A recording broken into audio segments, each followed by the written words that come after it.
Today's video is a little bit different because I am giving you guys a behind the scenes look at my brand new FSRE course, which is the new CeMAP one. The course is now officially available to purchase and it has been built for people with real jobs, real lives, kids, dogs, hobbies, basically anybody who wants to get CeMAP qualified but can't necessarily commit a full 9 to 5 study schedule for it. So this course is built around you. The platform includes hours and hours of video lessons that are designed to give you exactly what you need to know to get through the exam, as well as audio files that you can listen to on the go, printable and downloadable flashcards that you can test yourself with, and over 250 exam-style questions for you to test your knowledge before you sit the actual exam, as well as loads of different bonus material, including how to prep for home exams, exactly how to have good exam technique, and loads of other really good stuff. I am also still the only provider that offers direct WhatsApp support to any of my students. So whether you buy something like an e-learning platform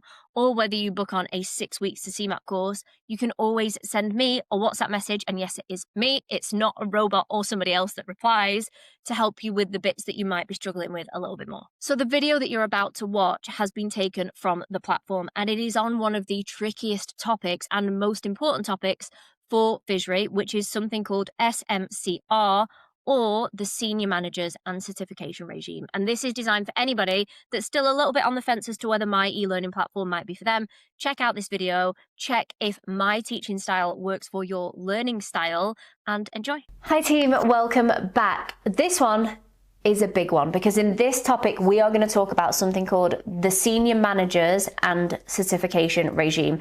In your textbook they shorten it to SMCR, and we'll start by talking about why it exists in the first place. So to be able to explain why this exists, we need to understand what has happened in the past.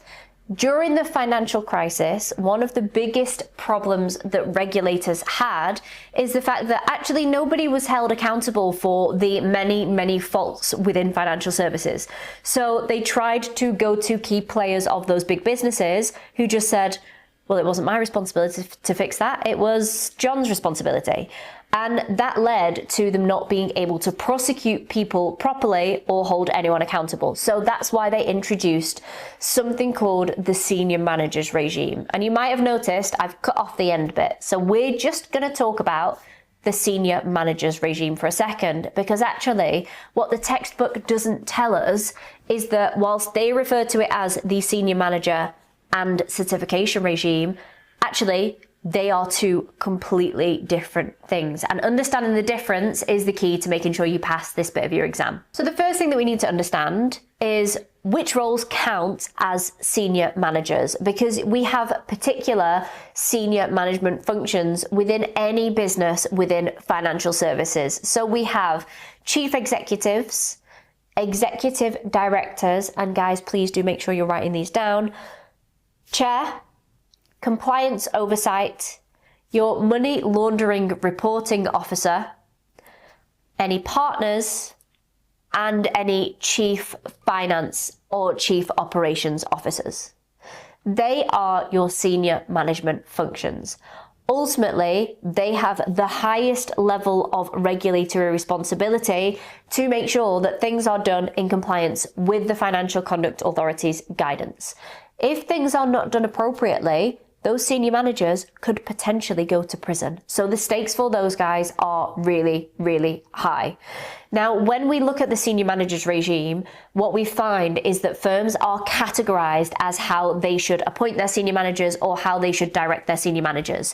We have limited scope firms, core firms, or enhanced firms. And what you need to know is that enhanced firms they are bigger companies. They have more senior management functions, more prescribed responsibilities, and what's called a responsibilities map. So what that means is if we look at any of the big banks within financial services today, they might have 7 senior managers, and each of those senior managers will have regulatory responsibilities that they are ultimately responsible for.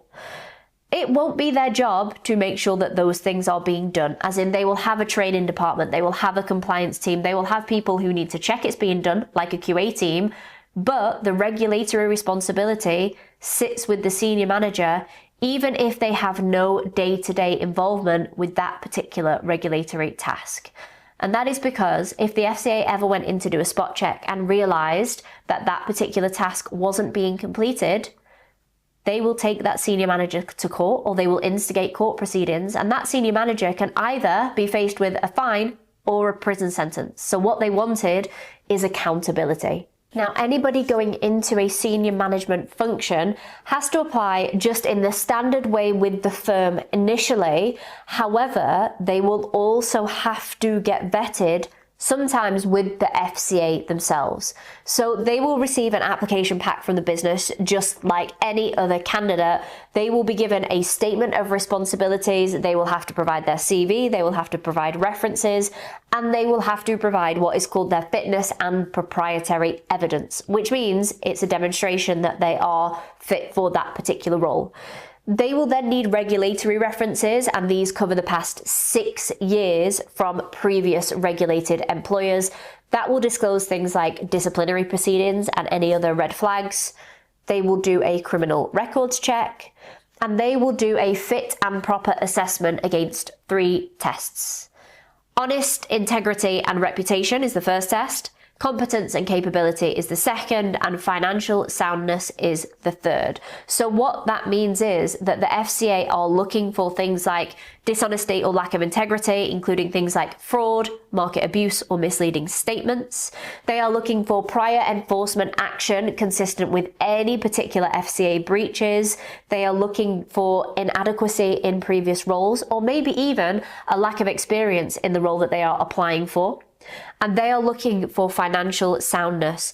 So please be mindful that if anybody is applying for a senior manager's role, they cannot have been declared bankrupt in the past. If they have had repeated CCJs on their file, or they have evidence to suggest that they are being reckless with their personal finances, they're probably not the best fit for somebody going into a senior manager role within a financial institution. So that's probably going to be a red flag.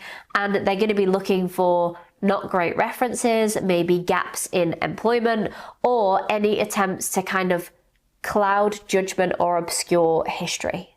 Now, I mentioned a second ago about a senior manager's statement of responsibilities, and I wanted to dig a little bit deeper into something called prescribed responsibilities, because this is something that every senior manager will have and that they will have to be very, very diligent about. So of course, they will have to do things like comply with the relevant regulatory obligations.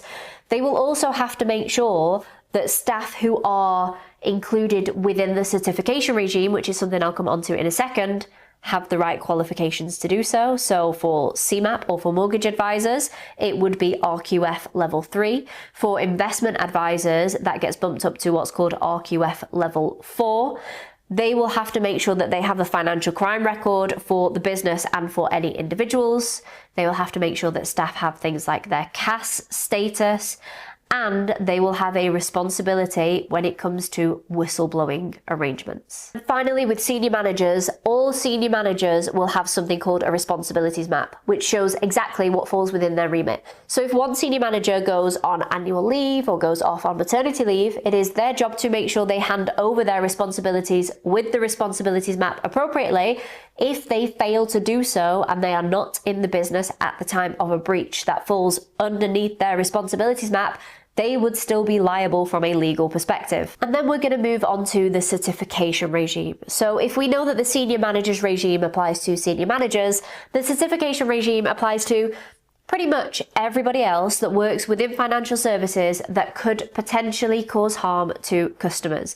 So we are going to talk about management roles, people on the phones, people who are dealing with people's claims. All of the other individuals, yourselves included, are likely to fall under what's called the certification regime. And you probably don't realize that you fall under this, but what you might have noticed is that every 12 months, you get an email from HR that says, you need to redo this training on money laundering. Please make sure it is done before the 12th of next month, or we will revoke all of your holidays. It's really annoying as a member of staff, but what you don't realize is actually that is the firm evidencing that they are compliant with the certification regime, because you have to recomplete your training. And I'm not talking about your CeMAP or your DIPFA training. I'm talking about the in-house training that they do on money laundering and on vulnerable customers. All of that stuff has to be redone every 12 months to evidence that you are still fit and proper for that role. You also have to re-undergo a financial soundness check. So generally they will check your credit scores to make sure that you haven't gone bankrupt or gotten into any financial difficulty in the last 12 months.